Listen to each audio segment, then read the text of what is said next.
Voice for Education. Hello, আসসালামু আলাইকুম রহমতুল্লাহ। The voice for এডুকেশনে স্বাগতম। আমি জাকির হোসেন। আমার সম্পর্কে বিস্তারিত জানার জন্য ফেসবুক লিংকে ভিজিট করুন। চলুন আমরা কথা না বাড়িয়ে মূল আলোচনায় চলে যাই। আজকে আমি আপনাদেরকে অষ্টম শ্রেণীর গণিত বিষয়ের দ্বিতীয় অধ্যায়ের পূর্ণাঙ্গ সমাধান উপহার দেব। মূল ভিডিওতে যাওয়ার আগে আপনাকে ছোট্ট একটা কাজ করতে হবে, সেটা হলো আপনি যদি আমার ইউটিউব চ্যানেলে নতুন দর্শক হয়ে থাকেন তাহলে একটু কষ্ট করে নিচ থেকে আমাদের ইউটিউব চ্যানেলটি সাবস্ক্রাইব করে দিন, আর যদি সাবস্ক্রাইব করে থাকেন তাহলে আপনাকে অসংখ্য ধন্যবাদ। চলুন তাহলে আমরা অষ্টম শ্রেণীর গণিত বিষয়ের দ্বিতীয় অধ্যায়টি আলোচনা করি। Class 8 mathematics Chapter 2 Measurement Exercise 2.1 and 2.2 Publication of the book reprint September 2017 অর্থাৎ আমি যে বইটি থেকে অঙ্কগুলো করব সে বইটি সেপ্টেম্বর 2017-তে রিপ্রিন্ট করা হয়েছে। 2018 সালে আপনাদের হাতে বইটি পৌঁছেছে। তার মানে আমার মনে হয় এটার পরে বই আর সংশোধন করা হয়নি। চলুন আমরা এই যে 2.1 এবং 2.2 এই অনুশীলনী দুইটা আলোচনা করতে গেলে 2.1-এ আমরা সরল মুনাফা দেখতে পাই, 2.2-এ আমরা চক্রবৃদ্ধি মুনাফা দেখতে পাই।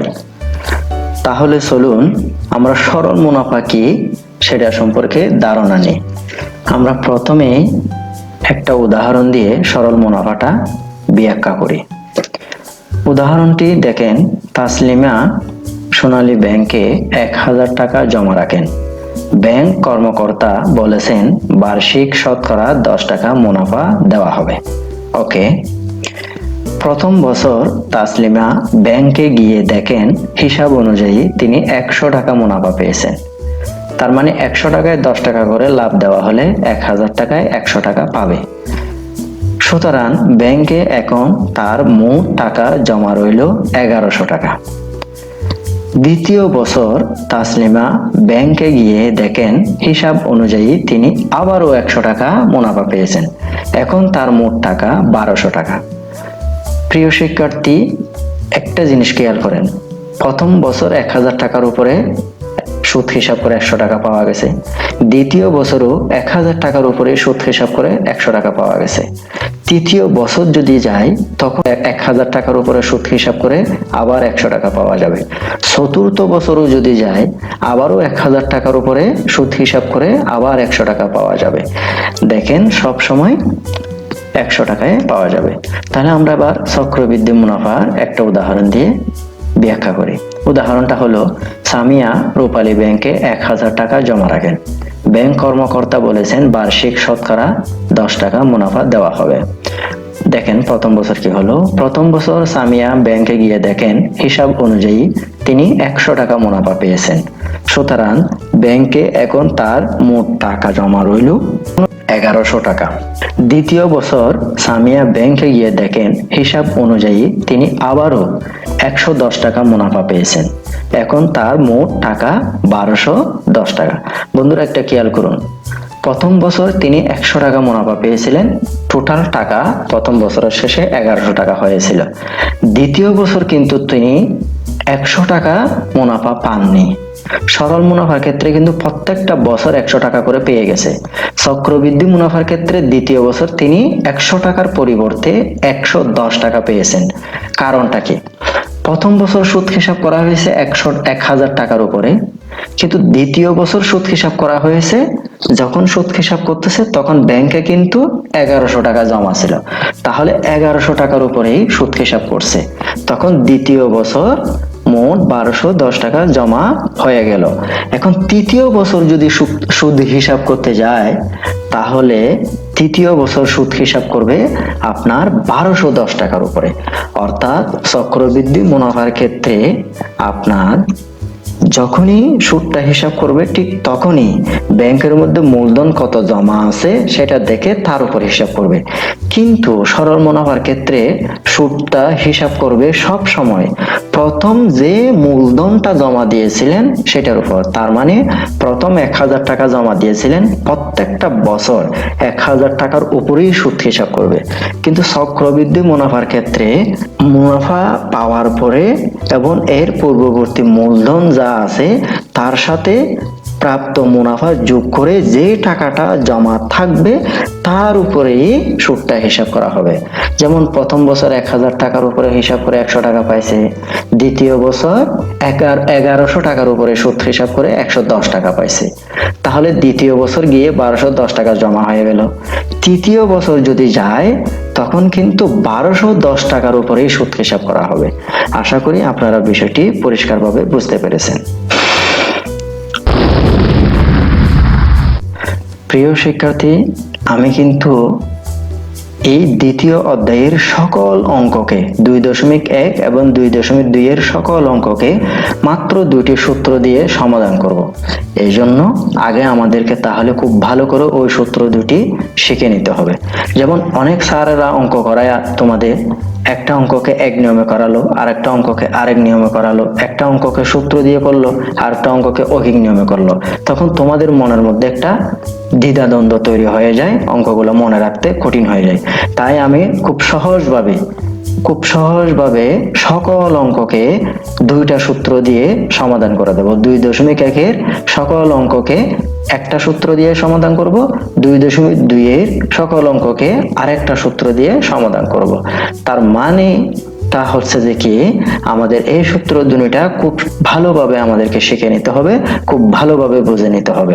তবে একটু বলে রাখি, 2.1 এর 1 নাম্বার, 2 নাম্বার, 3 নাম্বার এই 3টি অঙ্ক কিন্তু আমরা সূত্র দিয়ে করব না। এই 3টি অঙ্ক সূত্র ছাড়া করব, বাকি সকল অঙ্ক আমরা সূত্র দিয়ে করব। তাহলে আমরা সূত্রগুলোর সাথে একটু পরিচিতি লাভ করি।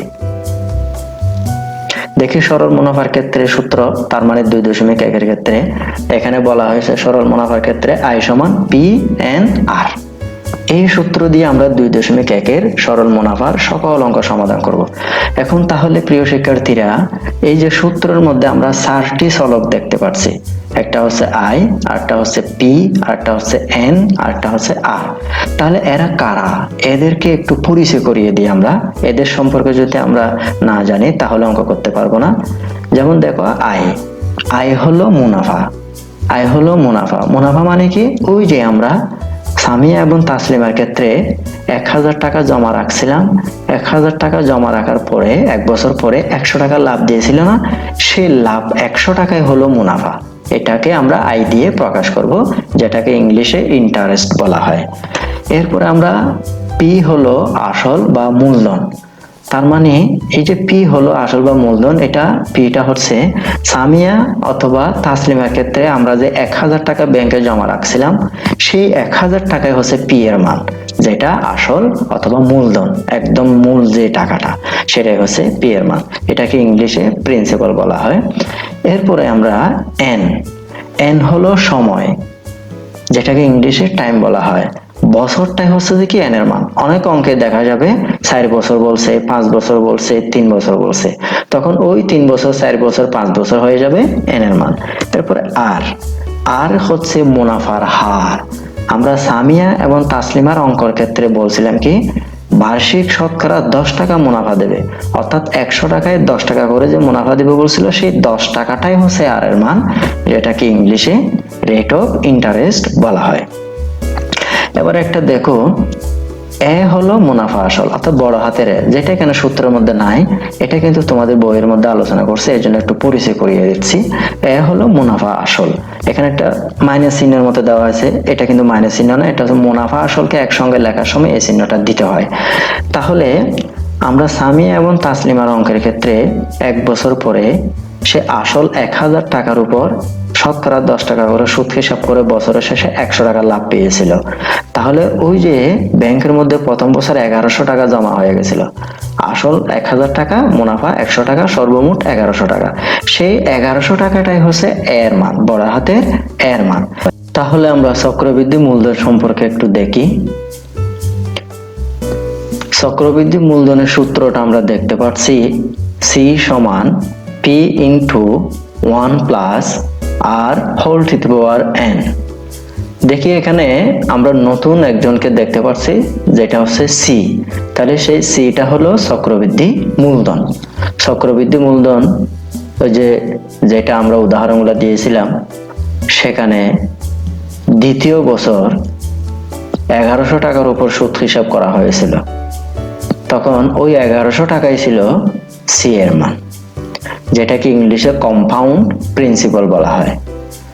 তাহলে আমরা একটা নতুন জিনিস দেখি, আমাদের যে সরল মুনাফার সূত্র আছে আই সমান পি এন আর, আবার চক্রবৃদ্ধি মূলধনের সূত্রে সি সমান P into 1 plus R whole to the power N, এখানে কিন্তু আইটা নাই। তাহলে কি আমরা চক্রবৃদ্ধি মূলধন অর্থাৎ 2.2 এর মধ্যে আই এর মান বের করব না?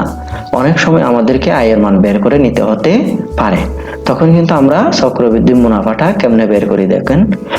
আই সমান সি মাইনাস পি, সিটা হলো চক্রবৃদ্ধি মূলধন অর্থাৎ বছরের শেষে গিয়ে মুনাফা সহ একসাথে মিলে যত টাকা হয় সেটাই হচ্ছে সি এর মান। সেই সি এর মান থেকে একদম শুরুর যে আসল টাকা জমা দেওয়া হয়েছিল সেই আসল টাকা যদি বাদ দেওয়া হয়, তাহলে আমরা চক্রবৃদ্ধি মুনাফা আয় পেয়ে যাব। দেখি তাহলে এই যে চক্রবৃদ্ধি মুনাফা, এটার ইংরেজি হলো কম্পাউন্ড ইন্টারেস্ট। তাহলে আমরা শুরুতে 2.1 অঙ্কগুলাই করব।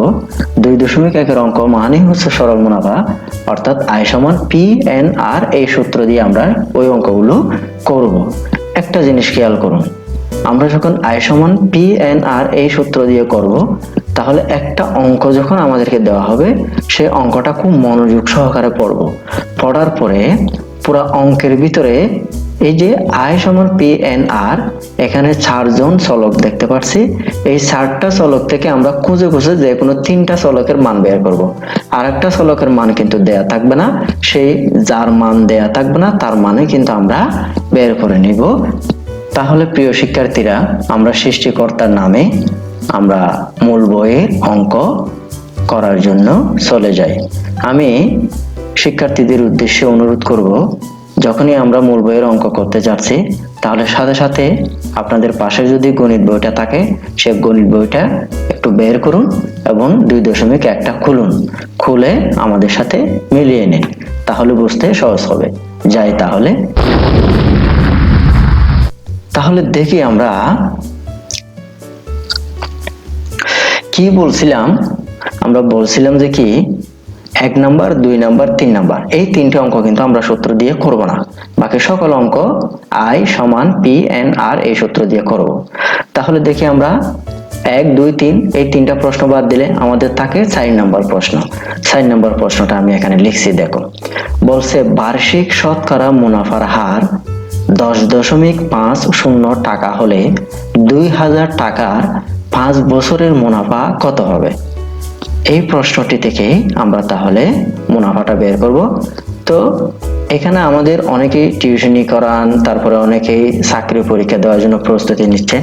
আপনাদের সুবিধার জন্য বিভিন্ন চাকরি পরীক্ষায় ইংলিশে প্রশ্নটা করা হয় বলেই আমি ইংরেজিতেও প্রশ্নটা এখানে দিয়ে দিচ্ছি। তাহলে ইংলিশে বলছে what will be the profit for টাকা 2000 in 5 years if the percentage of profit is টাকা 10.50 per annum। এটা ইংলিশের কোয়েশ্চন, চাকরি পরীক্ষাগুলোতে ইংলিশে আসলে আপনারা অবশ্যই করতে পারবেন। তাহলে দেখি আমরা এই অঙ্কটা সমাধান করতে যাই। আমরা তাহলে সমাধান লিখলাম। আমরা যে বলছিলাম এই যে প্রশ্নটি পড়বো, প্রশ্ন থেকে পড়ে আমাদের আই সমান পি এন আর এই সূত্রে যার যার মান দেওয়া আছে তার মানগুলো আমরা খুঁজে বের করব। দেখি তাহলে এখানে আমরা দেখতে পাচ্ছি মুনাফার হার আর সমান 10.50, অর্থাৎ এটা 10.50, এটা হচ্ছে মুনাফার হার আর এর মান। এখন দেখেন এখানে তো পার্সেন্টের চিহ্ন ছিল না, আমি এখানে পার্সেন্টের চিহ্ন দিছি। যখন এখানে বার্ষিক শতকরা মুনাফা বলছে, বার্ষিক শতকরা যখন বলছে পার্সেন্টের চিহ্ন দিতে হয় নাই। আমি কিন্তু এখানে ওই কথা বলি নাই, শতকরার কথা বলি নাই, শুধু মুনাফার হার বলছে, এই জন্য পার্সেন্টের চিহ্নটা দিছি। এখন প্রিয় শিক্ষার্থী বোঝার সুবিধার্থে আমি যেটা করি, আমি কিন্তু পার্সেন্টের চিহ্নটা তুলে ফেলবো। অনেকে সূত্রের মধ্যে 100 দিয়ে ভাগ করে দেখায়, এটা অনেক সময় কঠিন হয়ে যায় ক্যালকুলেশন করতে, তাই আমি এখানেই এই 100 দিয়ে ভাগ করে পার্সেন্টের চিহ্নটা তুলে ফেলবো, যেহেতু এখন ক্যালকুলেটরের যুগ সেটাই করি। তাহলে দেখো আমি এই 10.50%কে 100 দিয়ে ভাগ দিলে পার্সেন্ট উঠে যাবে, তখন টাকা লিখতে পারবো। তাহলে পার্সেন্ট তোলার নিয়ম হচ্ছে 100 দিয়ে ভাগ করা, আবার পার্সেন্ট আনার নিয়ম হচ্ছে 100 দিয়ে গুণ করা। এই কথাটা খুব ভালো করে মনে রাখবা। তাহলে এরপরে আমাদের আসল পি সমান 2000 টাকা। এই যে আসল, যেই টাকা মূল সেটাই হচ্ছে আসল 2000 টাকা। এরপরে সময় এন সমান 5 বছর। এই যে 5 বছরের কথা বলছে। তাহলে দেখুন আমরা একটা সূত্র জানি, আই সমান পি এন আর। সেই সূত্র হচ্ছে কোনটা? এই যে আমরা লিখলাম। যেমন দেখেন এখানে পি এর মান আমাদের কাছে দেওয়া আছে, এন এর মান আমাদের কাছে দেওয়া আছে, আর এর মান আমাদের কাছে দেওয়া আছে। তাহলে আমাদের নাই কার মান? আয় এর মান। এই জন্য এখানে বলছি মুনাফা আয় নির্ণয় করতে হবে। তাহলে আসা আমরা তাহলে সর্বপ্রথম কি করি, এখান থেকে খুঁজে মানগুলো আমরা বের করে নেব। নেওয়ার পরে আমরা জানি বলে সূত্রটি লিখব। এরপরে এখানে আস্তে করে মান বসিয়ে দেবো। আমরা পি এর জায়গায় 2000 টাকা বসিয়ে দিলাম, একটা গুণের চিহ্ন দেব। এন এর জায়গায় 5 বছর, ওই যে এন এর মান আছে বসিয়ে দিলাম। আর এর জায়গায় 0.105 বসিয়ে দিলাম। তাহলে এই সংখ্যাগুলো যখন আমরা ক্যালকুলেটরে গুণ করি, তোমরা করে দেখতে পারো পাশে যে ক্যালকুলেটর থাকে, তাহলে আমরা 1050 টাকা পাবো। তার মানে 2000 টাকা 10.50 মুনাফার হারে 5 বছর পরে 1050 টাকা লাভ পাওয়া যাবে, মুনাফা পাওয়া যাবে। তাহলে উত্তরটা আমরা লিখবো আবার, সুতরাং নির্ণয় মুনাফা 1050 টাকা। প্রিয় শিক্ষার্থীরা, আমরা তাহলে পার্সেন্টের ব্যাপারে একটা কথা আমরা এখানে শিখছি। প্রথমে শিখছি যখন বার্ষিক শতকরা এই কথা বলে দেয়া থাকবে তখন পার্সেন্টের চিহ্ন দিতে হবে না, আর যখন বার্ষিক শতকরা কথাটা বলা থাকবে না তখন পার্সেন্টের চিহ্ন দিতে হবে। যেমন আমি এখানে কেন পার্সেন্টের চিহ্ন দিছি, মুনাফার হার বলছি কিন্তু বার্ষিক শতকরা বলি নাই, এই জন্য। এখন আমরা আরেকটা জিনিস যেটা শিখছি, পার্সেন্ট তুলে ফেলবো কিভাবে, আবার আনবো কিভাবে। কোন সংখ্যার থেকে পার্সেন্টের চিহ্ন তুলে ফেলতে হলে ওই সংখ্যাকে 100 দিয়ে ভাগ করে আমরা পার্সেন্টের চিহ্ন তুলে ফেলবো। আবার কোন সংখ্যার সাথে পার্সেন্টের চিহ্ন বসাতে হলে আমরা ওই সংখ্যার সাথে 100 দিয়ে গুণ করে যে সংখ্যা পাবো তার পাশে পার্সেন্টের চিহ্ন বসাবো।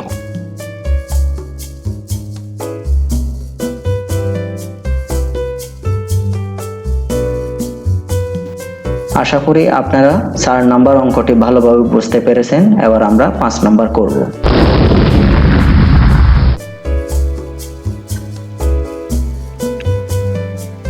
5 নম্বর প্রশ্নটি আমি লিখছি, পরে দেখুন। বার্ষিক মুনাফা শতকরা 10 টাকা থেকে কমে 8 টাকা হলে 3000 টাকার 3 বছরের মুনাফা কত কম হবে? তাহলে দেখেন আমরা দেখতে পাচ্ছি বার্ষিক মুনাফা শতকরা কমেছে 2 টাকা, অর্থাৎ 2%। তাহলে 2%-এ কত আমরা মুনাফা পাই সেটা বের করলে হয়ে যাবে। বরাবরের মতোই আমি প্রশ্নটি ইংলিশে লিখছি, আপনারা পড়ে নেবেন। আমরা তাহলে সমাধান করতে যাই। এখানে মুনাফার হার কমেছে কত? 2%। 10% থেকে কমে 8% হলো, তার মানে কমছে কত? 2%। তাহলে সুতরাং আমাদের মুনাফার হার আর সমান দাঁড়ালো 2%, যেটাকে আমরা শতকরার চিহ্নটা তুলে ফেললে 0.02 টাকা হলো। আসল পি সমান 3000 টাকা, সময় এন সমান 3 বছর, বের করতে হবে মুনাফা আয়। তাহলে আমরা জানি আয় সমান পি এন আর। তাহলে আমাদের এখানে যথারীতি পি এর মান, এন এর মান, আর এর মান বসিয়ে দিলাম, ক্যালকুলেশন করলাম, 180 টাকা হলো। তার মানে মুনাফা 180 টাকা কম হবে। তাহলে বার্ষিক মুনাফা শতকরা 10 টাকা থেকে যদি কমে 8 টাকা হয়, তাহলে মুনাফা কমে যাবে 180 টাকা। অতএব বার্ষিক মুনাফা শতকরা 10 টাকা থেকে কমে 8 টাকা হলে 3000 টাকার 3 বছরের মুনাফা 180 টাকা কম হবে। যদি উত্তরটাকে আমরা এভাবে লিখি খুব সুন্দর হবে। এবার তাহলে আমরা 6 নম্বর প্রশ্নটি করি।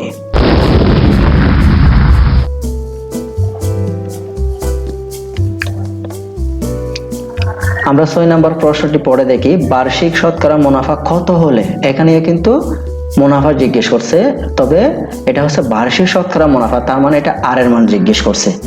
13,000 টাকা 5 বছরের মুনাফা আসলে 18,850 টাকা হবে। তাহলে দেখেন এখানে কিন্তু আমাদের আর এর মান বের করতে হবে। আর একটা বিষয় খেয়াল করেন আপনারা, এই যে মুনাফা আসল, আমি যে মুনাফা আসল এখানে লেখার সময় একটা টান চিহ্ন বা মাইনাস চিহ্নের মতো একটা চিহ্ন দিছি, এটা কিন্তু বিয়োগ চিহ্ন বা মাইনাস চিহ্ন নয়, এটা হচ্ছে মুনাফা আসলকে একসঙ্গে লেখার জন্য এটা দিতে হয়, এটা আগেও বলছি আমি।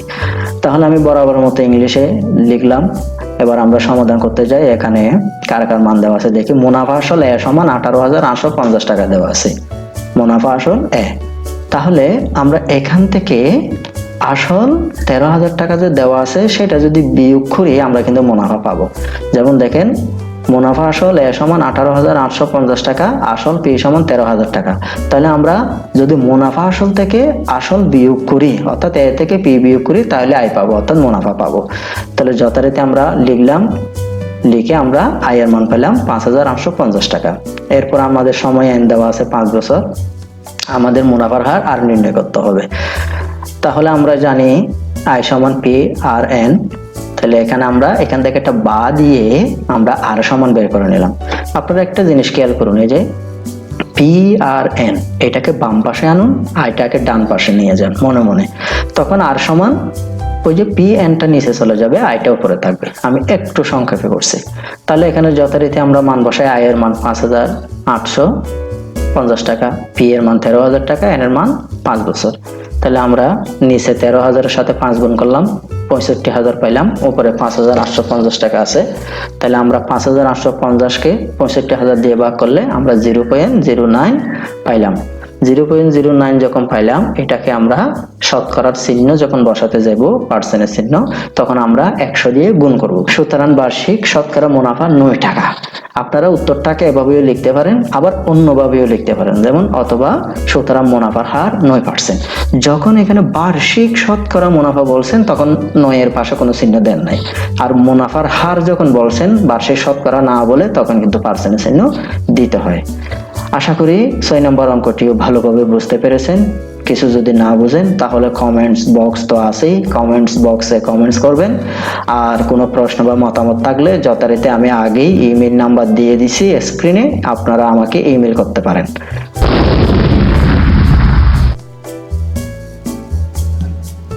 তাহলে এবার আমরা 7 নম্বর প্রশ্নটা দেখি। 7 নম্বর প্রশ্ন আমরা পড়ি একটু। বার্ষিক শতকরা কত মুনাফায় কোনো আসল 8 বছরে মুনাফা আসলে দ্বিগুণ হবে? বার্ষিক শতকরা কত মুনাফায়, তার মানে আবার ওই আর এর মান জিজ্ঞেস করছে। মুনাফাই বলছে মানে যে আয় তা না, কিন্তু বার্ষিক শতকরা বলছে। বার্ষিক শতকরা কত মুনাফায় কোনো আসল 8 বছরে মুনাফা আসলে দ্বিগুণ হবে। যথারীতি আমি ইংলিশে লিখলাম প্রশ্নটি, আপনারা পড়ে নেবেন। তাহলে মনে করি, এখানে না লিখে আমাদের একটু মনে করি ধরতে হবে, কারণ এখানে আমাদের আসল বলতে কোনো মান দেয়া নাই, এটা আমরা একটু ধরে নিই। তাহলে ধরি, মনে করি আসল পি সমান পি টাকা। তারপরে মুনাফা আসলে সমান কি হবে? ওই যে প্রশ্নে বলছে মুনাফা আসলে দ্বিগুণ হবে। তাহলে আসল যদি পি হয় তাহলে মুনাফা আসলে সমান 2p হবে, যেহেতু দ্বিগুণ বলছে। এরপরে সুতরাং মুনাফা কি হবে? ওই যে মুনাফা সমান a মাইনাস পি, তার মানে মুনাফা আসল থেকে আসল বিয়োগ করলে আমরা মুনাফা পাবো। সমান সমান এর মান 2p আর পি এর মান পি, পি সমান পি ধরছিলাম না, পি এর মান পি। তাহলে 2p থেকে পি বাদ দিলে আর একটা পি থাকে, তার মানে আমরা আসল পি সমান পি, মুনাফা আই সমান পি। তাহলে সময় যথারীতি 8 বছর দেওয়া আছে। সুতরাং মুনাফার হার আর নির্ণয় করতে হবে। তাহলে দেখি, আমরা জানি সূত্রটা লিখলাম, একটু বা দিয়ে আর সমান বের করে আনলাম। তারপরে আমরা আই এর জায়গায় আই এর মান বসালাম পি, এই যে আই সমান পি, পি বসাই দিলাম। আর পি এর জায়গায় পি, এই যে পি সমান পি। আবার এন এর জায়গায় 8 দেওয়া আসে। তাহলে এই যে পি কে পি দিয়ে কেটে দিই, এই পি পি ভাগ করে চলে গেলে উপরে একটা 1 থাকে আর নিচে তো শুধু 8ই থাকে। তাহলে এক উপরে 8 নিচে, একে যখন 8 দিয়ে ভাগ দেবো 0.125, অর্থাৎ 0.125। তাহলে এটাকে যখন আমরা শতকরা চিহ্ন দেবো 100 দ্বারা গুণ করবো, 100 দ্বারা গুণ করলে 12.5। তাহলে উত্তর হবে সুতরাং বার্ষিক শতকরা মুনাফা 12.5 টাকা। তাহলে উত্তরটা এভাবে লিখতে পারেন। আবার যদি পার্সেন্টের চিহ্ন দিয়ে লিখেন তাহলে অথবা সুতরাং মুনাফার হার 12.5%। যখন বার্ষিক শতকরা কথাটি লিখবেন না তখন কিন্তু পার্সেন্টের চিহ্ন দিতে পারবেন। আশা করি খুব ভালোভাবেই বুঝতে পেরেছেন প্রিয় শিক্ষার্থীরা। এবার তাহলে 8 নাম্বার অঙ্কটি করব।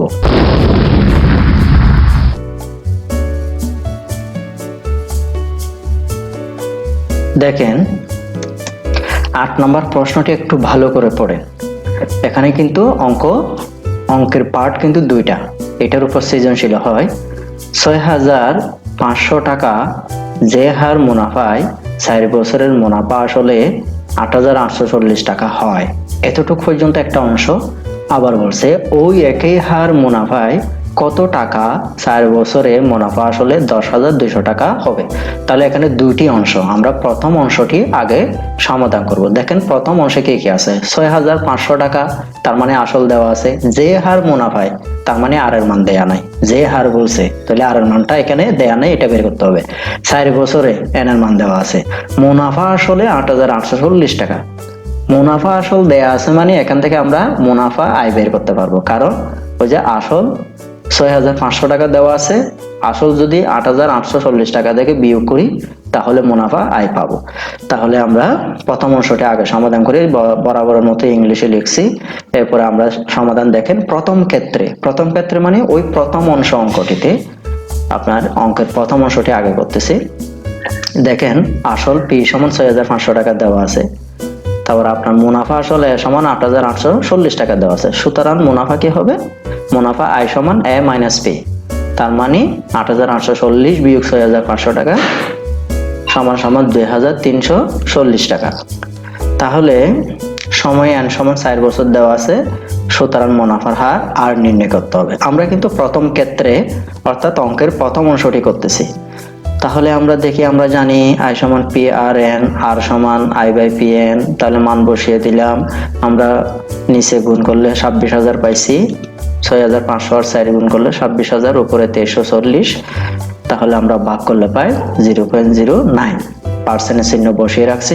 একটা জিনিস খেয়াল করুন, পরবর্তী অংশের জন্য কিন্তু এই আর এর মানটা আমাদের দরকার আছে, সুতরাং মুনাফার হার আর সমান 9%। যায় প্রশ্নটি আবার একটু লিখছি আমি, তাহলে দেখেন প্রশ্নটি বোঝার জন্য আবার লিখছি। তাহলে দ্বিতীয় ক্ষেত্রে হচ্ছে ওই একই হার মুনাফায়, তার মানে প্রথম ক্ষেত্রে আর এর মান যে 9% পাইছে সেটাই, কত টাকা, তার মানে দেখেন মূলধন জিজ্ঞেস করছে, পি এর মান 4 বছরে মুনাফা আসলে 10,200 টাকা হবে, এন এর মান দেওয়া আছে, মুনাফা আসল দেওয়া আছে। তাহলে দ্বিতীয় ক্ষেত্রে ধরি আমরা আসল পি সমান পি ধরে নিলাম, কারণ আমাদের এখানে মুনাফা আয়ও দেওয়া নাই, পি আবার বের করতে বলছে, তাহলে এর জন্য একটা ধরে নিলে আমাদের জন্য সুবিধা হয়। তাহলে মুনাফা আসলে এ সমান 10,200 টাকা, সুতরাং মুনাফা এ সমান মাইনাস পি, তাহলে মান বসিয়েছিলাম 10,200 আর পি এর জায়গায় পি, কারণ ওই যে আসল পি সমান পি ধরছি। তাহলে এন সমান 4 বছর, মুনাফার হার আর সমান 9%। কোথায় পাইছি এটা, প্রথম অংশে পাইছিলাম আর সমান 9%। শতকরা চিহ্ন তুলছি, 100 দিয়ে ভাগ করে 0.09, সুতরাং পি নির্ণয় করতে হবে। আমরা জানি আই সমান পি আর এন, বা দিয়ে পি সমান আই উপরে আর এন নিচে, তাহলে মান বসিয়ে দিলাম। আয়ের মান হচ্ছে 10,200 মাইনাস পি, এই যে আয়ের মান, নিচে আর এর মান আর এন এর মান বসিয়ে দিলাম। তাহলে নিচে আমরা 0.09 গুণ 4, এটা কাজ করলে আমরা 0.36 পাই, আর উপরে যথারীতি আছে বজ্র গুণন করছি আমরা, দেখেন বজ্র গুণন 0.36 এর সাথে এদিকে গুণাগুণ করলে পি, এটা লিখলাম, আর উপরে এদিকে বজ্র গুণন করলে ডান পাশে এটা হয়। তাহলে আমরা পি যেগুলো আছে এগুলো বাম পাশে নিয়ে আসছি, 0.36 পি প্লাস এই যে মাইনাস পি ডান পাশ থেকে বাম পাশে প্লাস হয়ে আসবে, এটা হয়তো আপনারা জানেন। তাহলে আমরা 0.36 পি আর এখানে একটা পি, মোট 1.36 পি, এখানে একটা, এখানে 0.36, যোগ করলে 1.36 পি, ডান পাশে 10,200। তাহলে পিটা থেকে পিটা বাম পাশে থাকবে, 1.36 নিচে চলে যাবে, তাহলে আমরা 10,200 কে 1.36 দিয়ে ভাগ করলে 7,500 টাকা পাবো, সুতরাং নির্ণয়ে আসল 7,500 টাকা। দেখুন এই অঙ্কটিতে দুটি অংশ ছিল, প্রথম অংশ একটি, দ্বিতীয় অংশ। তাহলে আপনারা খুব ভালো করে জানেন সৃজনশীল কেমনে বানাই। এই প্রশ্নটি কিন্তু একটা সৃজনশীল। প্রথম অংশে আমরা আর এর মান বের করছি, দ্বিতীয় অংশে আমরা পি এর মান বের করছি। তাহলে একটা সৃজনশীল আপনাদেরকে আমি বানিয়ে দেখাই এটার উপরে। দেখুন তাহলে 8 নাম্বার প্রশ্নের আলোকে একটি সৃজনশীল প্রশ্ন। এই যে 6,500 টাকা যে হার মুনাফায় 4 বছরে মুনাফা আসলে 8,840 টাকা হয়, ওই একই হার মুনাফায় কোনো টাকা 4 বছরে মুনাফা আসলে 10,200 টাকা হবে। ক নাম্বার প্রশ্ন যে কোনো একটা হতে পারে ছোটখাটো, এখানে আমি দিছি সরল মুনাফা নির্ণয়ের সূত্রটি বর্ণনা করুন। খ নাম্বারে দিছি মুনাফার হার নির্ণয় করো। গ নাম্বারে দিছি আসল নির্ণয় করো। ওই যে এর আগের অঙ্কটি যে করলাম আমরা প্রথম অংশে মুনাফার হার আর নির্ণয় করছি, তাহলে সেটা খ এর উত্তর, আর দ্বিতীয় অংশে যে আমরা আসল পি নির্ণয় করেছি সেটা তাহলে গ এর উত্তর। একেবারে সহজ একটি প্রশ্ন। তাহলে মূল বইয়ের অঙ্ক যারা ভালো করে বুঝবে তাদের জন্য সৃজনশীল করা কোনো ব্যাপারই না। প্রিয় শিক্ষার্থীরা, আমরা তাহলে আজকের আলোচনা এখানেই রাখছি। পরবর্তী পর্বে বাকি আলোচনাগুলা করা হবে। আপনাদেরকে পরবর্তী পর্ব দেখার জন্য অনুরোধ করা হলো। তবে পরবর্তী ভিডিও পাওয়ার জন্য আপনাকে অবশ্যই চ্যানেলটি সাবস্ক্রাইব করতে হবে এবং পাশে থাকা বেল আইকনটি ক্লিক করে অল সিলেক্ট করে দিতে হবে। আপনি যদি চ্যানেলটি সাবস্ক্রাইব করে থাকেন তাহলে পরবর্তী ভিডিও আপলোড করার সাথে সাথে আপনার কাছে নোটিফিকেশন যাবে। আপনার যদি কোনো প্রশ্ন অথবা মতামত থাকে তাহলে কমেন্টস বক্সে কমেন্টস করে জানান অথবা আমাকে ইমেইলও করতে পারেন।